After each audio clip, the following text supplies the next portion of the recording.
I'm so sick of this weekend. I don't even want to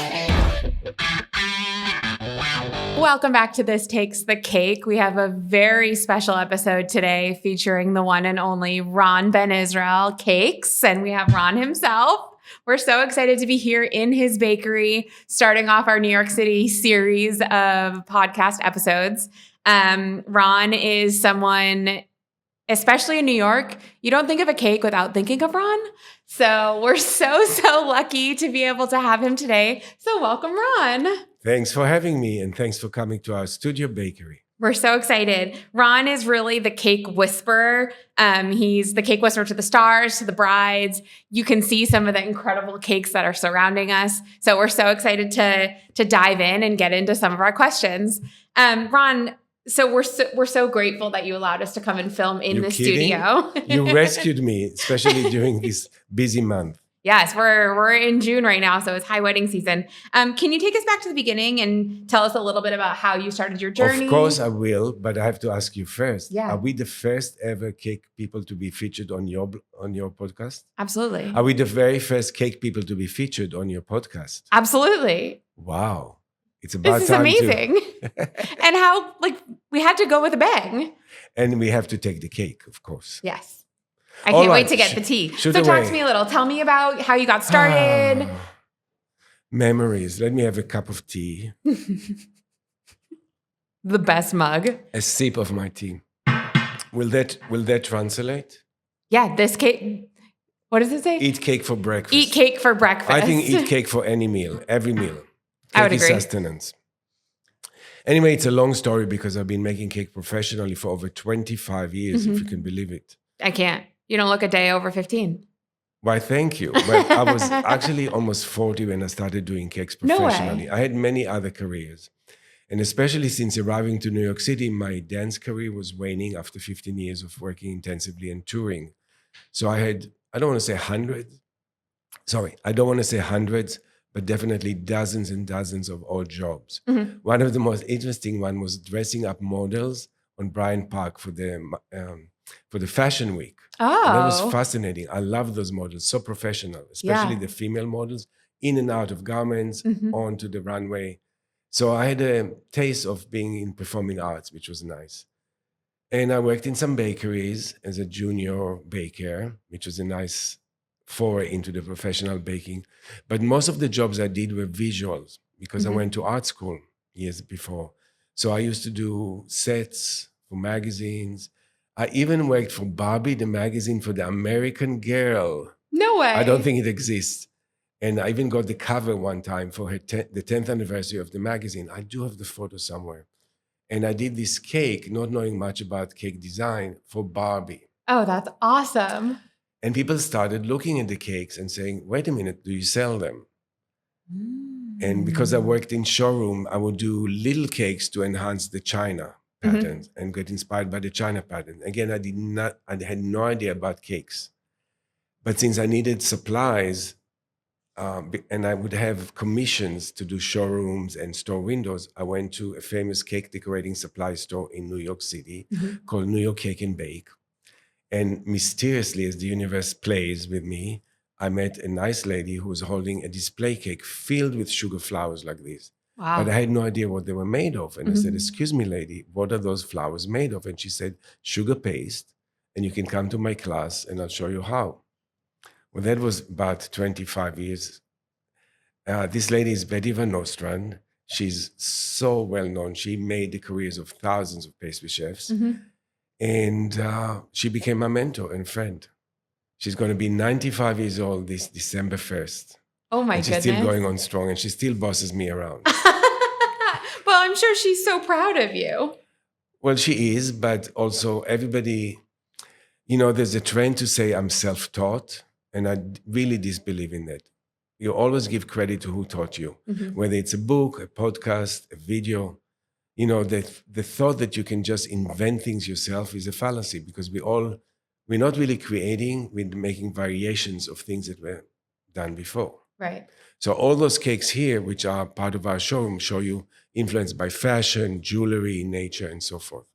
Anyway, Betty sent me on a course, and the other person who was really influential was Martha Stewart. So, of course, I admired Martha from afar and never dreamt that I would be almost like a cake confidant to her. Mhm. But I got a phone call one morning and the voice says, "Hi, this is Martha, and I would like to meet you for breakfast." What? I thought somebody was making it up.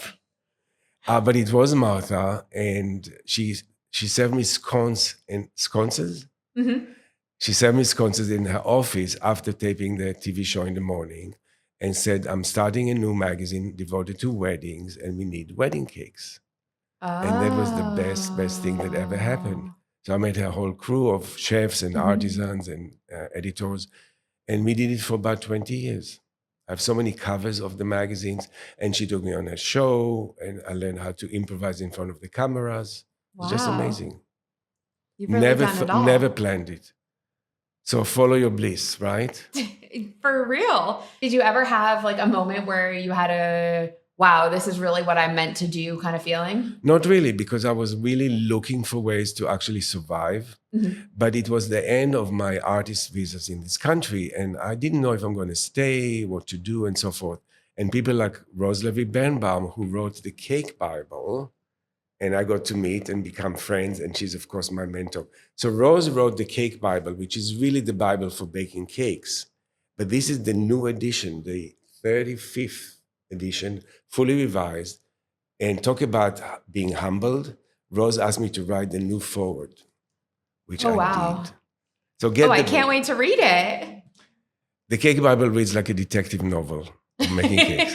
So I had all those people, and including Martha, and they said, "You really have to apply for citizenship in this country." Mhm. And I didn't know there's a category called exceptional artist or scientist. Little me, I had no idea. But they all wrote letters, and we got approved, guess what? In 24 hours. You're kidding. No. So I'm the only person that I know I'm the only person I know who has a certificate from the US government inviting me to immigrate. I love it. That's amazing. Yeah. So I Let's- became a permanent resident and then a citizen. And the rest is history, right? Now I'm allowed to work hard and I can complain like everybody else. But honestly, especially in this time, I want to say that it's a big, big privilege to be able to call this country my home. Mhm. And I'm the only person I know who loves going to jury duty. I'm going next week. I've served I've 3 been times. waiting to get called. I haven't gotten called in the last 15 years once. That's amazing I because I get know. called every 6 years and I served on trials. It's a great way because I live in Manhattan, so I get to meet basically my neighbors Mhm. and it's fascinating. I love it. I want to be on like a Law and Order kind of case. I love Law and Order. How about a cake murder? Oh, let's go a little further back and talk about pre-cake and you were dancing. Talk to me a little Right. about before you became a baker. Well, life. I went to art school, and then a friend from art school started taking modern dance classes, and he invited me to see, and then I was hooked. So I did it for about 15 years. I should say 15 years in tights. That sounds good. And I still dream about dancing. And some of my favorite brides and grooms are professional dancers.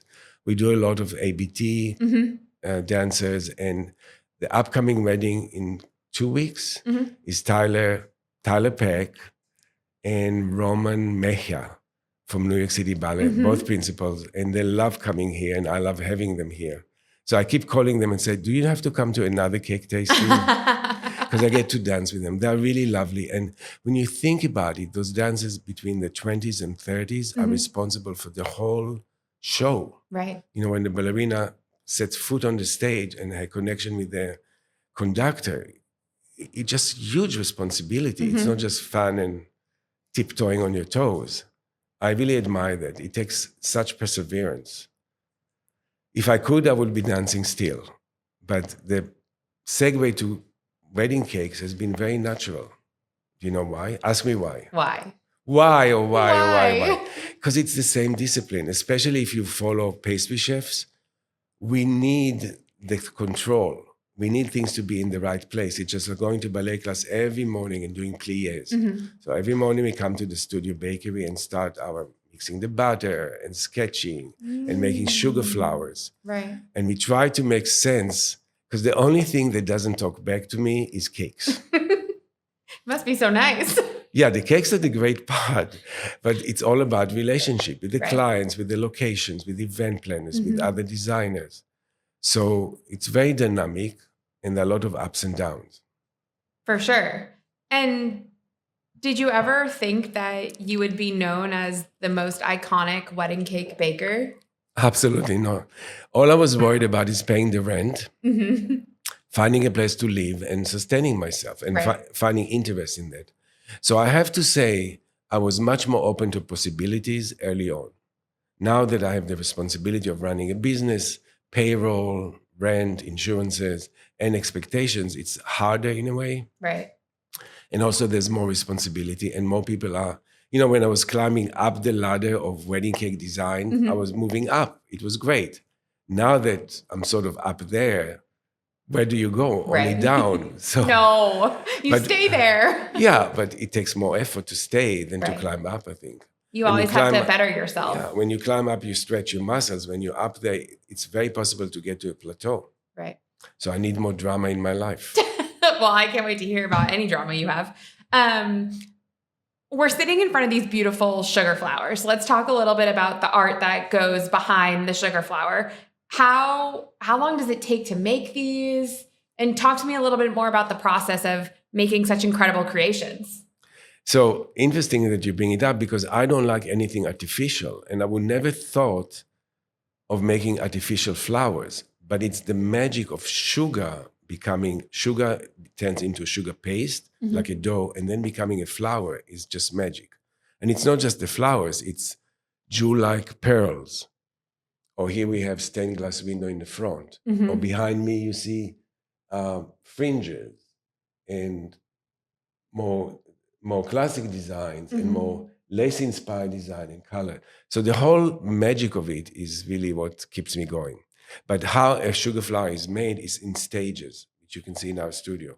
You usually have a core, and then you have the petals, and it takes a few days to dry in between stages. So a large rose can take a whole week. For And- one rose. Yes, but we're talking Wow. about a giant rose. Right. And then we never do one flower. We usually set and produce the whole day. Mhm. Our interns get to do, usually in the pastry school, you'd make one cake, maybe one sugar leaf. Our requirement for a day is 500 leaves, just the leaves part of Wow. a flower. And where do you find the inspiration for these different themes and variations? We have so much inspiration all around us. That's why I don't like the term created, because Mhm. only God creates something. We just make variations. We think we created it. We toiled away, but we put things together rather than create. So nature is a big inspiration. And we very rarely do a wedding in nature, like on a beach side. Mhm. Usually it will be in a ballroom or even a barn, usually outdoors or maybe a tent. So the inspiration will come not so much from nature, but from the florist and floral arrangements, Mhm. which we get to see months in advance, and that would lead us in the cake design. Then, of course, there's fabric and fashion, what the couple wears, especially a bride. Right. And we don't just look at the pattern of the dress, we look at the fabric, we look at the jewels. So pearls are my favorite. We can even try to do diamonds, which we have some bling cakes around. Wow. Metallics Mhm. are always a great influence. The location itself, the rainbow room will require a different cake than the Pierre. Right. The Mandarin Oriental is different than going to the Hamptons and celebrating in a tent. Right. Architecture, Mhm. invitations, and stationery. So these are things that we see in advance and can influence the whole graphic element of the dress. Do you ever have of the couples? cake. The graphic of the cake. Do you ever have couples that want to work backwards and design an incredible cake and then figure out their invitations and their florals based off of the cake? Yes. So because things are more open now, with most of our work is posted online to our social channels. People can print out, do screen grabs. They can dive into Pinterest, and they do share inspiration sometimes from our cake to the florist, or our cake to when they seek tablecloth, they may take a sample of a cake and go back and forth. It's much more open and fun than it used to be. But there are pitfalls. AI, artificial intelligence. So we ask couples to send us in advance inspiration. Right. including cakes that they saw online that are interest, or if they went to a wedding and they saw something. You won't believe the amount of cakes that we get to see in photographs that are not real cakes. Usually, if you analyze it, you can see that something is missing or a cake seems to be floating on the air. Right. So it's great as inspiration, but it's not always realistic. Right. So a few weeks ago, we had a groom who presented me with a cake and asked me, could you do that? And I said, absolutely. But keep in mind that it's not going to be tea after tea after tea that could be cut to serve. It's going to be a pyramid, like a traffic cone, with swirls piped around. And then I said, is that AI cake? And he said, yeah, I actually created it last night to see if it could inspire you. Wow. And I said, I would love to do this cake, except that it will not really serve slices. Interesting. It sounds abstract, and it was abstract. Right.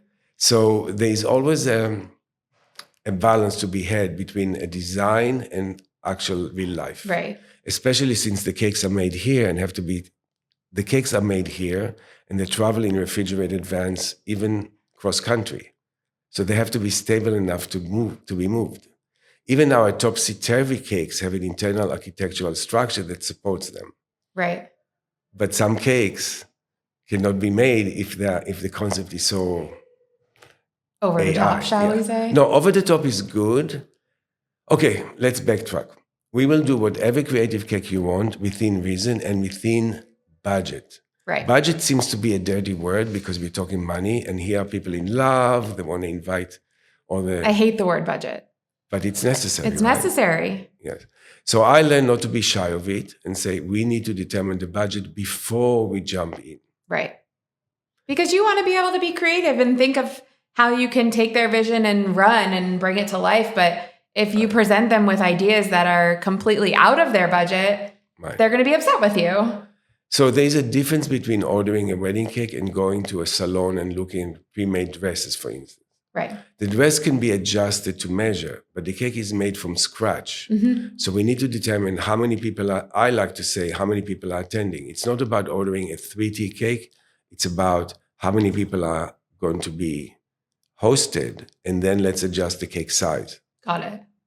And the reverse is people say, could you make a small 3-tea cake while we have 400 guests? Then I would refuse because the cake will look lost in the location. Right. And we look as if we're saving. It's a fine balance. And what about brides and grooms that want more tiers, but only have 150 guests? Well, 150 guests sounds like a nice party to me, and we can present them with up to 5 tiers. But what happens if you want 6 tiers or 7 tiers? Right. Or the bride who told me that 9 is a lucky number, and she wanted a 9-tier cake, which we did.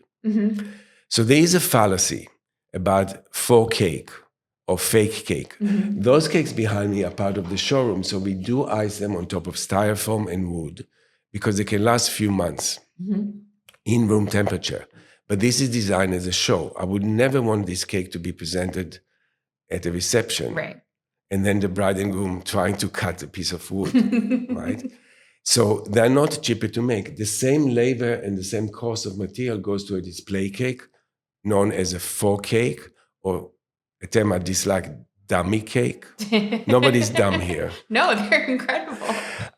So it's not cheaper to manufacture those. So if you want a bigger cake, you basically have to pay for a bigger cake. There's no way to make. If you want a cathedral 9-foot train dragging behind you when you walk down the aisle, you have to pay for the material and the labor. Right. And the less I'm shy about presenting it, people are more comfortable. It makes so much sense because you want them to have the vision. You want them to be part of the creative process and know from the start exactly what they're getting into. So the question that I'm often faced with is it possible to do that, that, and that? And I would say, absolutely, we would love to. However, it will increase the budget by $1,500. Right. Oh, no. Okay, so let's look at what's realistic. And let's look, it's not really my job, but I do like to see everything to do with the wedding. So if you have the dress lined up, the invitation, the photographer is already booked, let's see what's available for the cake. Right. If you come to us early enough, at least half a year in advance or a year, we can still maneuver. But if the wedding is 2-3 months in advance, if the wedding is 2-3 months hence, there's not much negotiation we can do. Right. because we're already booked. Right. So the lesson is book your cake in advance and bring all the materials and just be open to negotiating. Right. Right. Now, we briefly brought up talking about the over-the-top cakes. Tell me, what is your most over-the-top cake that you love, that you hate? I want to hear usually it. over the top is to do with size and distance. So delivering a cake to California, to a resort in Arkansas, to Las Vegas. So during the pandemic, hosting 400 people in Las Vegas, each person got a miniature cake, fresh to be served, and a giant 10-tier cake. Oh my goodness. During the pandemic, with all the restrictions, how did we do it? How did you do it? Desperation, and the same principle, whether a cake is small or large, it's the same procedure. We start with baking a fresh cake. It's sprinkled with syrups and a lot of delicious stuff. We build it up with buttercream. We refrigerate every stage of the way. We cart it in a professional box. We put it in a refrigerated truck, and we just drive. How do you keep everything fresh for that long? Well, refrigeration is our friend, first of all. And if you use good ingredients such as a European-style butter, which is very high in butterfat, and the cake recipe is very moist to begin with, the cake will last for a few days, refrigerated. Got it. And of course, sealed. So we have layers and layers of buttercream and very, very thin fondant in a structure. And then it's sealed in a box with no air and transported cold. And then we bring it to room temperature. And we do lots of tests. I'll tell you what the real test for cake freshness is. We dedicate the top tier for the first anniversary. It's our gift for the couple. And we provide a box and instructions to take it home. And couples do post it a year later and tell us the cake was as good as the anniversary night, right? Because we tested them to make sure. It's not like your regular cake homemade. It's a professional version. But then I got a call from a couple who say, we are celebrating our 3rd anniversary and we're going to eat the cake tonight in that restaurant. I was desperately trying to call back, and I called the restaurant and said, stop them. 3 old frozen cake is not to be consumed. But they already ate the cake. And everybody was fine. And they conceived twins right after that. So if you want to conceive twins, have our cake 3 years later, and we'll see what happens. That sounds delicious, though. At least it was still amazingly good. They loved it. 3 years, that's pretty great. Have you ever had a cake that was almost too beautiful to eat? Well, I do admit that I fall in love with specific cakes, but they are designed to be eaten. Right. Yeah, so it's not just a display. It's interactive. And the cake smells so good. So at that point, people want to experience it. And the idea of cake cutting together by the couple is so significant because let's face it, none of the couples really cook for the guests. Right. It's being catered, they are the guests of honor and so forth. The first job they do together is cut the first slice. It's true. So they're doing a good job together cutting, the marriage will last forever. If they fight over who cuts the cake, then forget it.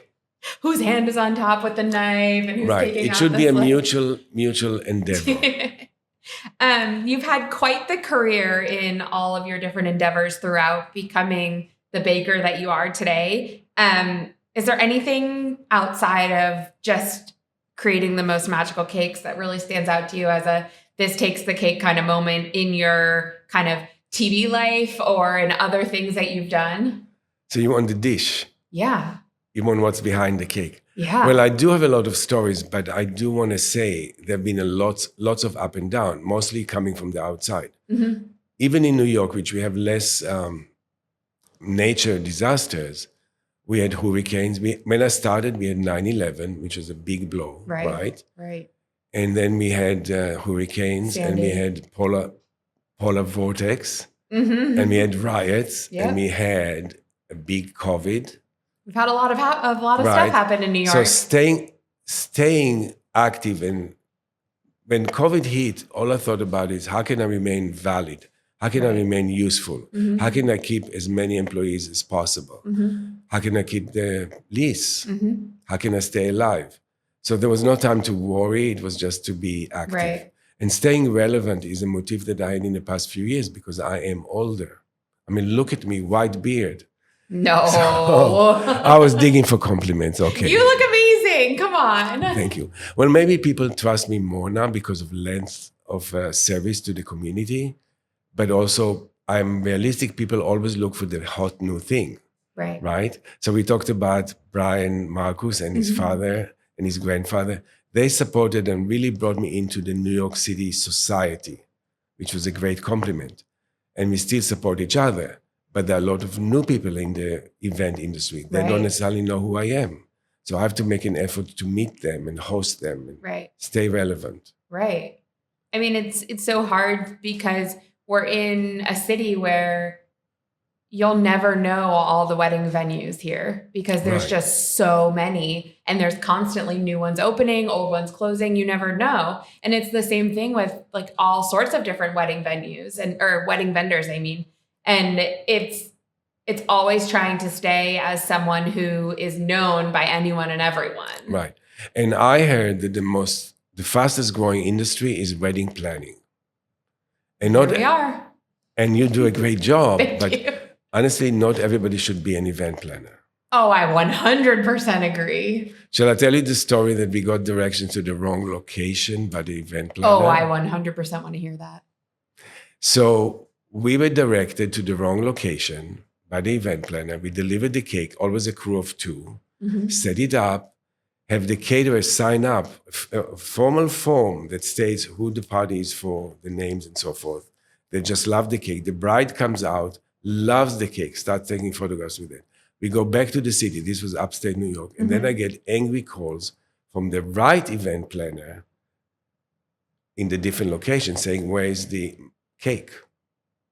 Oh my goodness. So there's no time to blame. You have a wedding coming in 1 hour and we already back in the city, which is 2-hour drive. So what did you do? Well, first let's enjoy the whole interaction. That was the first and last time I heard this phrase, you will never work in this town again. I treasured it. I savored it. I was waiting for it. It's like how do you say, when you reach a landmark? Milestone? That was a milestone. Let me repeat it. You will never work in this town again. That actually mobilized me. So we had 1 hour and there was no way to return to the site with our truck. Right. So I started making phone calls and I found a Chinese dry cleaner because I knew they would have vans. And they were not far from the venue. And they were able to pick up the cake according to my instructions, deliver it to the right location. And of course, I promised to come and see them and take care of them. And we saved the day. So they went to the wrong venue, got the cake, and brought it to the right venue? Yes. Oh, wow. So what's the location? Human error will always happen. We can double check and triple check, things happen. But we do need to rely on certain people. And I think the job I would never want to be an event planner. There's so much responsibility. I'm only in charge of the cake, but we need to have partnerships that we can trust each other. Right.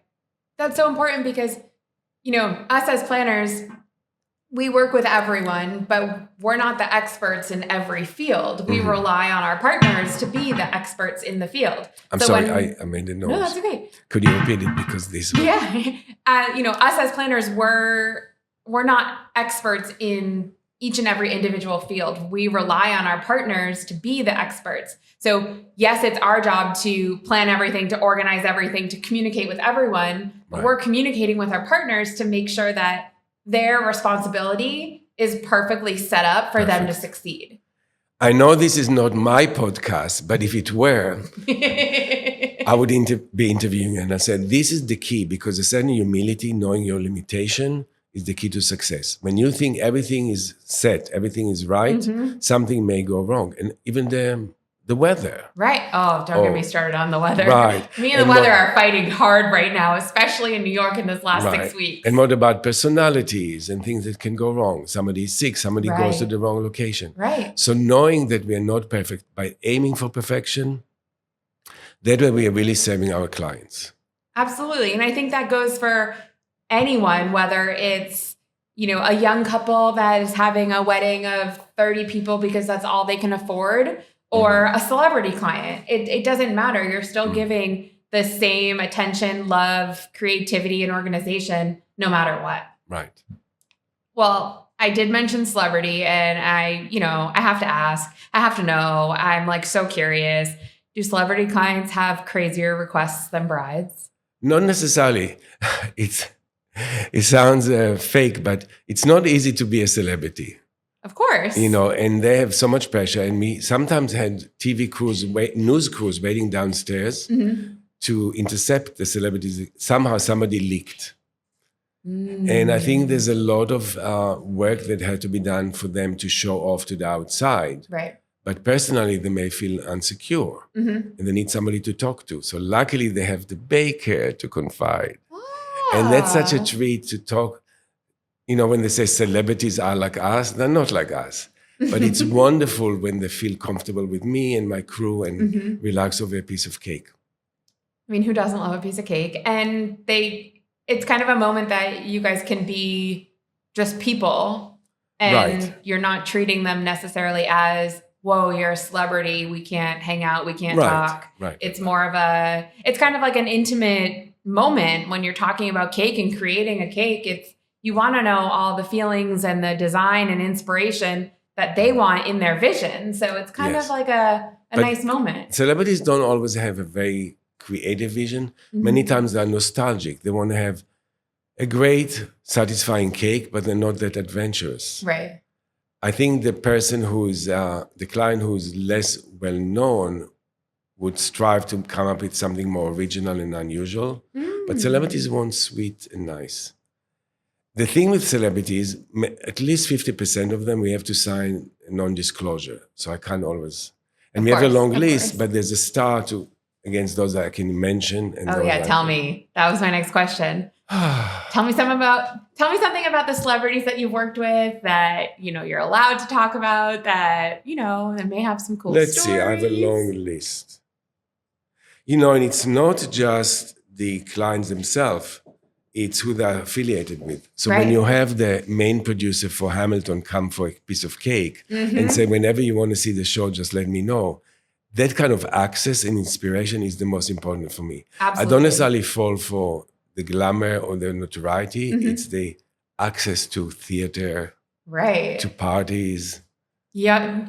It's the people that based off of, who they are. It's, everything's like word of mouth or finding the connection within friends or within family to that one thing that you're looking for. Agreed. So living in New York and loving and adoring the ballet and Broadway, for me, being able to call and say, hi, Remember any chance me? I can I get tickets for tonight? That's the best thing. Or having one of the most powerful Broadway producers sing to me on the phone, Broadway, baby. I love that. Nederlander. What a great family. Wow. So, and most of our clients, we don't just do the wedding. We would continue with the kids and celebrations and anniversaries. And that's the amazing thing about being in this business. It's, yes, a lot of what we do is weddings, but we create the relationships with the families and we keep doing every event for the family, whether it's graduation or I just did an after prom party for a family that I did a 90th birthday party for in December, and then the graduation party for the family. So it's like you become part of their family for all their major milestones. Can you imagine doing the bat mitzvah when you're 13 or sweet 16 or quinceanera and then doing the wedding and then the kids and the parents' anniversaries? That's must be an amazing feeling. Yeah. We just got a call yesterday from a beloved client. We did her birthday a few years ago and now she's getting married. It's amazing. Yeah. I love that. You so get let to me have look those at some relationships. names. Give us some names. We want to know about the celebs. Artists like Jeff Koons, the one who did he's well known for the dog. Oh, yes. Dog sculptures. Yeah. So actually, we did cakes for him for his birthday and family celebrations. But then we did cakes that looked like the balloon dog that went to his collectors. Oh, that's amazing. Right? That's so inspiring. Personalities. Movie directors like Martin Scorsese. Martin Scorsese's 80th birthday. Architects. Those must be fun. Yeah, because you get a cake that is very architectural. Yeah. So many. Well, presidents, Barack Obama, just dear to me. Oh, wow. How was that experience? Well, he's one of the sexiest person alive that I've ever met. He is very easy on the eyes, that's for sure. Right, a charmer. He seems like it. Yes. So we also did Hillary Clinton's birthday. A New Yorker. Right. All sides. Everybody who's interested in a cake, I'm welcoming. So the architects were Frank Gehry, I Am Pie. I Am Pie was 100th birthday, 100 years old. Wow.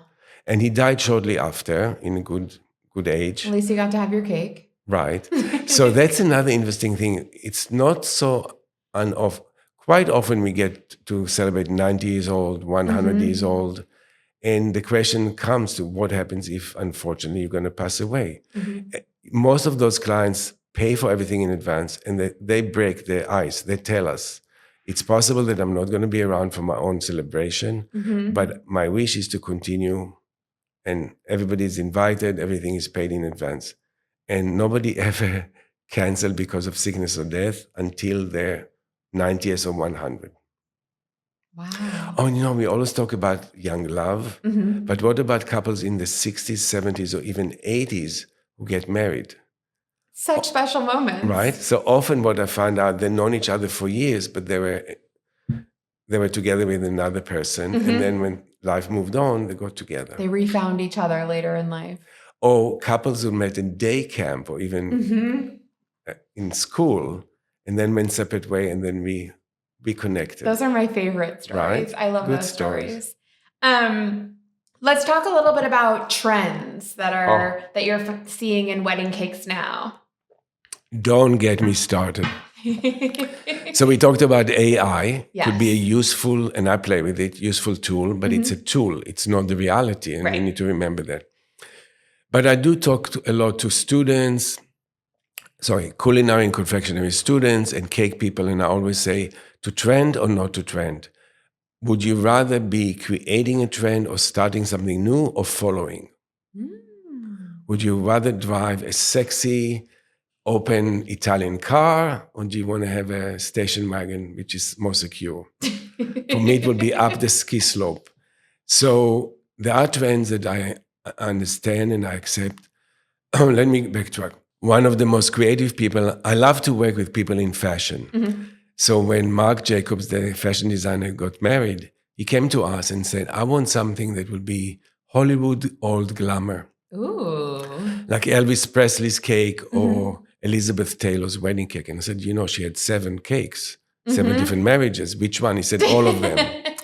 So these are the old style cakes with stills or columns separating the cake tiers with lots of white on white piping. And the truth is, I took that course when I started doing cakes and I failed. I was the only student not to get a certificate because I did not have the patience to pipe one seashell after the other. I wanted to do other things, like work with fabric and architecture. So I decided to practice and I fell in love with it. That was 2019. And a lot of those cakes are influenced by this old style, we call it heritage or vintage wedding cakes. So that's a great trend that I love and I'm a proponent of.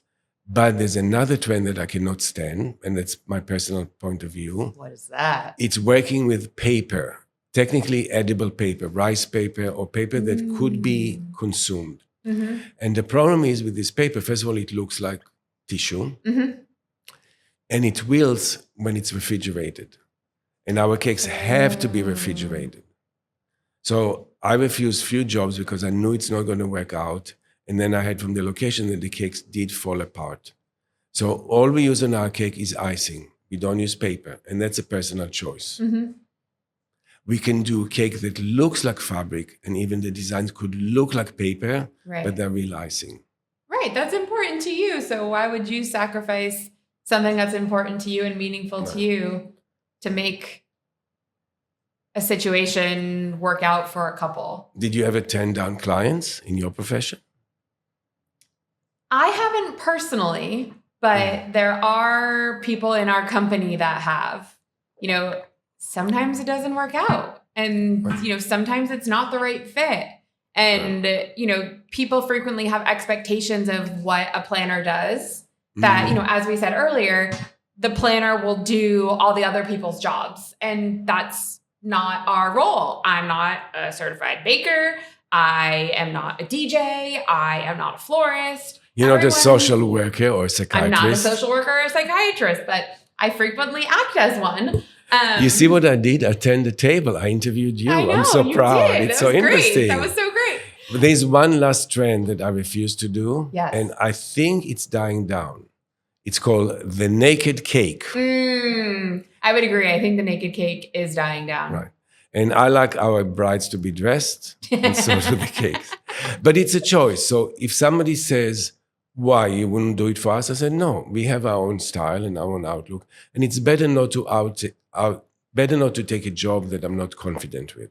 Of course. You want it to reflect who you are and how you operate. And if it's something that's, very different for you guys, then why would you put yourself in that position? Talk to me a little bit about advice to clients of choosing the right baker and coming up with the right style. What are some red flags that people should look out for when choosing their baker? Well, first of all, we have to consider where you're situated. And looking at a magazine, which unfortunately we don't have that many bridal magazines left, Sad. but looking online and then going to your local baker and expecting them to do the same thing is questionable. So we need to find out what the local person can do well, and then maybe trim some expectations or find out what they do really, really well and what they believe in. And always test, insist on having a tasting of the actual cake flavors, find out recommendations, ask technical questions. How does the cake come from the kitchen to my venue? Who is in charge? Do you refrigerate the cakes? Do you bake the cakes the day of? Which I think actually is the wrong move. I don't want to bake the cake Saturday morning and rush to the location. I need at least 24 hours to process. So all those technical questions, and the same thing applied to budget. How much can you afford? How much the baker could provide for that budget? Who does the baking? Who does the sketching? All those technical questions? Don't be afraid to ask. And book well in advance. Prices are better if you book pre-season. You can guarantee availability. And there's more time to negotiate and to see and compare.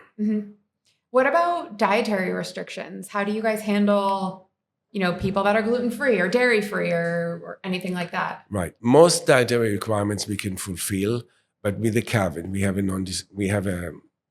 In our contract, we specify. We are a facility that processes nuts and gluten. So it's in the air. We can be very careful and very clean, but it's different than going to a bakery that specializes in allergies. Right. So most of our clients accept it.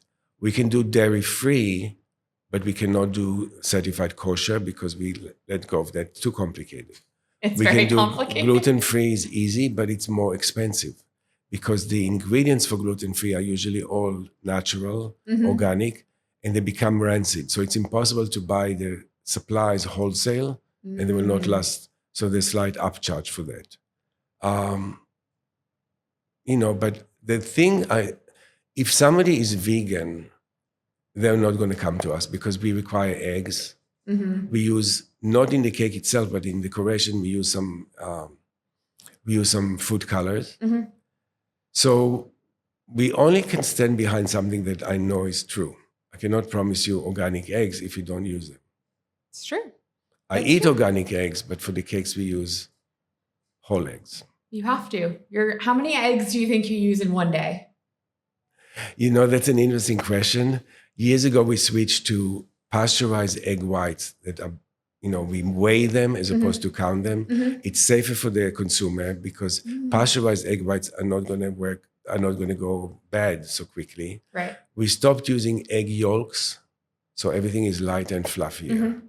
So I can tell you how many liquid ounces or kilograms, but not how many eggs. Lots of eggs. Lots of eggs. A lot.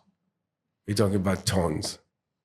In a day? No, not in a day, in a season. Oh, that makes sense.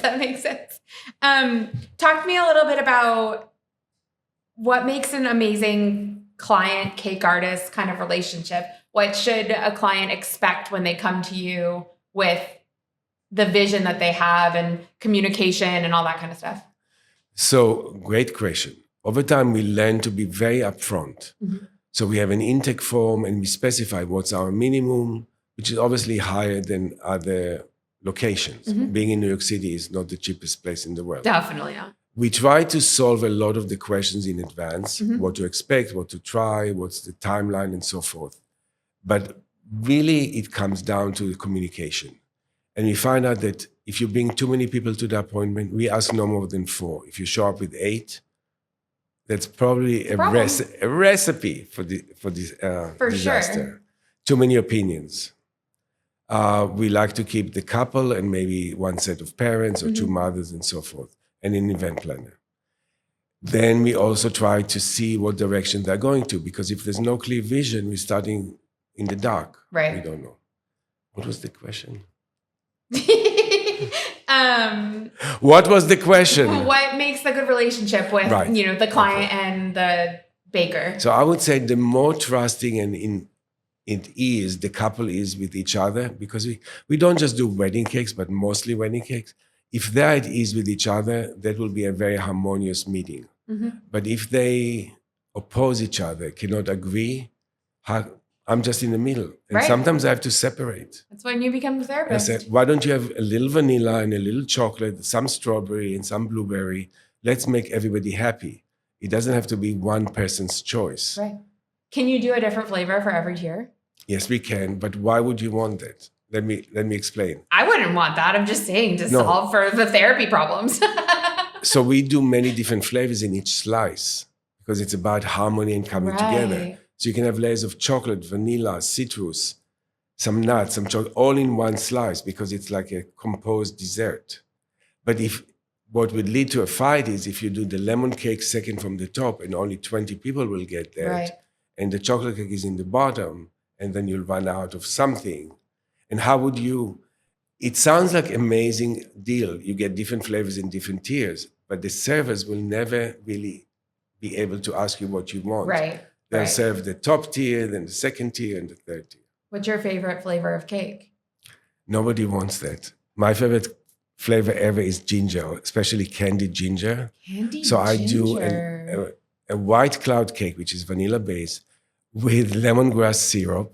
It's a little Asian. And then candied ginger buttercream. Not one person in my career ever ordered it. I do it for my own birthday. I love that. Now, talk to me a little bit about, our podcast is called This Takes the Cake. I want to know a horror story. Give me the inside scoop. Tell me about the worst moment that this takes the cake for. But it ended up in success. That's fine. We love those. We had this endings. Lovely bride who moved to Greece and met in real life a Greek prince. Very good looking Greek. And she was imagining right now. And her aunt was a very well-known New York City fashion designer, but not a bridal designer, a fashion designer. And the whole scoop was, and it was promised to magazines, that we'll take inspiration from the bridal gown and model the cake after that. Anyway, the bride had the initial tasting with us, cake design, initial consultation, tryout of the gown, went back to Greece. She comes in a week before the wedding, tries the dress, and hates it. Oh, no. And that was a big problem because all the magazines were waiting for the fashion statement. And we were halfway done, not with the cake, but all the advanced preparation, flowers, sketches, internal structures, pieces of lace that were fashioned in icing. And a brand new dress had to be made in a week. And a brand new cake had to be done in a week. And we survived, and it was a great cake. Did you still model it after the dress? The new dress. But we changed our contract structure now. If you want to make changes in the last moment, it's a different pricing structure. Oh, makes sense. And I learned a lot from bridal designers. And, the other week we were guests at Galia Lahav downtown, who's a very outrageous designer. And I talk a lot to my friend Mark Ingram. They all have stipulations. If you gain a lot of weight, if you lost a lot of weight, if you want to make changes last minute, there is a special pricing scale for it because you can't expect the whole atelier to jump. Right. And that's what we do. So everything is possible, however. That's the parting thought. However is a very important word. Right. Wait, did you bring this cake to Greece? No. It was here in New York City. Oh, which okay. I was thinking about that. only the in whole New York time. City you can change course halfway. No, 1 week before. And make For a brand new sure. dress. Now, let's talk about the future. What's next for you? Any exciting things coming down the pipeline? Well, I am already white, so that's off. I do have young love at home, so that's good. Yay! You know what I would love to do if I continue with TV is not to work as a judge or a commentator or even a competitor. I would love to have scripted TV, which I had a chance to do a few times as a guest. Ooh. I love to be told what to do because here I'm the boss. And sometimes it's overwhelming and I want to take a nap in the middle of the day, which I have been doing in one of the storage rooms. So when you work on TV and people tell you what to do, it's a great relief. It's like vacation. Yeah. And with the script to learn it by heart and pretend to be an angry person or a lovely person, that's fun. So if somebody wants to write a script, I'll act. Do you have any shows in mind that you would love to be a guest on? Yes, I would love to play a murder mystery in the wedding world. Ooh, I think we A need dead a Law and event Order planner. episode. A dead event planner who ate the wrong slice of cake. Ooh. Don't worry. Do I get to play the event planner? No, because we want you alive. That's fine, but I can be dead. That's okay. You're a born performer, aren't you? I can be a performer. Yeah. I was an ice skater growing up, so. Wow. So let me think about it. I can't ice skate. Maybe we'll have a ballerina. Ooh. Okay, that's too complicated. That's too complicated. But I would love to act more and be less responsible. Sounds great. That sounds great. Okay, before we wrap up, we have like some lightning rounds of questions. Favorite cake flavor that you'll never get tired of? I know we talked about your ginger cake, but to give to clients, to see clients getting. Vanilla white cloud. Classic. No, but lighter than the classic. More billowy, melt in your mouth. And the way we get the fine crumb is using French or European style butter. Ooh. So the crumb melts in your mouth. You know, I was hungry when we first got here, and now being around these cakes, I'm like beyond hungry. My mouth is watering. Dream wedding venue that you haven't delivered a cake to yet? Versailles, France. Ooh, how do you bring them on the plane? No, we won't be able to fly there. Oh no, we have to fly. Right, cross private plane. Ooh, I mean, listen, you're going to Don't France. you? That's a good way to go. At that point, I'll have my own cake plane. You need one. Well, You're let's going think to Las about it. Vegas. You might as well get a cake plane. Fondant or buttercream? Both. Really nice thick layer of Swiss meringue buttercream underneath, and then the thinnest rolled fondant, maybe 1/16 of an inch. So it's gossamer and disappears on your tongue. Delicious. What's your guilty pleasure dessert? Okay, I'll tell you, but it's a secret between us. Okay. It's summer, it's hot. It's summer, it's hot outdoors, and I'm on the roof. I don't feel like baking. I buy Sara Lee frozen pound cake. Then frozen strawberry or raspberry on top, and Cool Whip, That is like the perfect summer dessert. right? Wow. You heard it here first. Wow. Well, Ron, thank you so much for being here with us and allowing us to come into your space and to chat. We're so honored to be able to talk about your brilliance and share it with our listeners and to see it in person. Thank you. Thank you for having me on the podcast. As you said initially, this is just between us. It will never be broadcast, right? Oopsies. Well, Ron, thank you again. Can you tell our listeners where they can find you and follow your work on social media, or they can scroll for, sugar inspiration? The easiest thing is to go to our website, weddingcakes.com, and find us on social media. The handle is always the same, RBI Cakes. Amazing. Well, listeners, thanks for listening. Stay tuned for more of our journey across New York City, and we'll see you next week.